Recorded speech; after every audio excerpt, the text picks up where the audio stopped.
ঈসা নবী দেখে একটা হরিণ তার দুইটা বাচ্চা নিয়ে রওনা করছে। আল্লাহর নবী হরিণের বাচ্চাকে ডাক দিলেন, হরিণ এদিকে আসো। হরিণের বাচ্চাটা দৌড়াইয়া দৌড়াইয়া হযরত ঈসা রুহুল্লাহর কাছে চলে আসছে। আল্লাহর নবী ওই হরিণটাকে বিসমিল্লাহ বলে জবাই দিয়া গোশত বানাইয়া দুইজনে রান্না বান্না করে খাইলেন।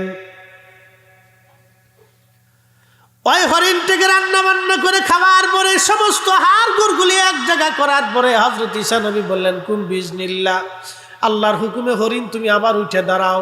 হরিণের হাড্ডির ভিতর থেকে আল্লাহ গোশত মোস্ত বানাইয়া রক্ত মাথা হাড্ডি সার কান চর্বি চামড়া টামড়া দিয়া আল্লাহ আবার হরিণের বাচ্চাটাকে দাঁড়া করাইয়া ওই হরিণটা দৌড়ায় দৌড়ায় তার মার কাছে চলে গেল।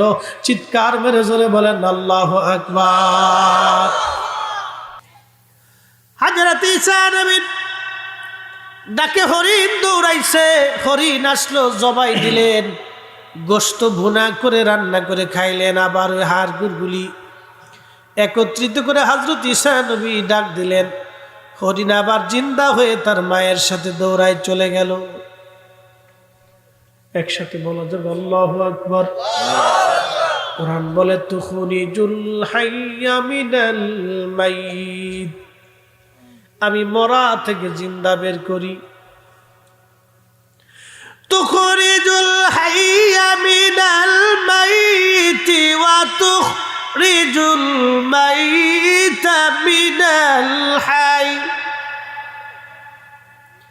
মরা থেকে জিন্দা বের করি, জিন্দা থেকে আমি মাওলা, আমি মালিক মরা বের করি। জিন্দা থেকে মরা, মরা থেকে জিন্দা।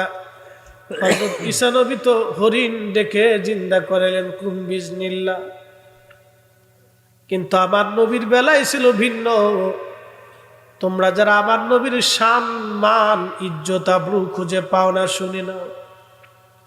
নবী খুতবা দেয়, এমন সময় পিছন দিক থেকে একটা মরা কাঠের কান্নার আওয়াজ আসে, ডুকরি ডুকরি ফুফি ফুফি।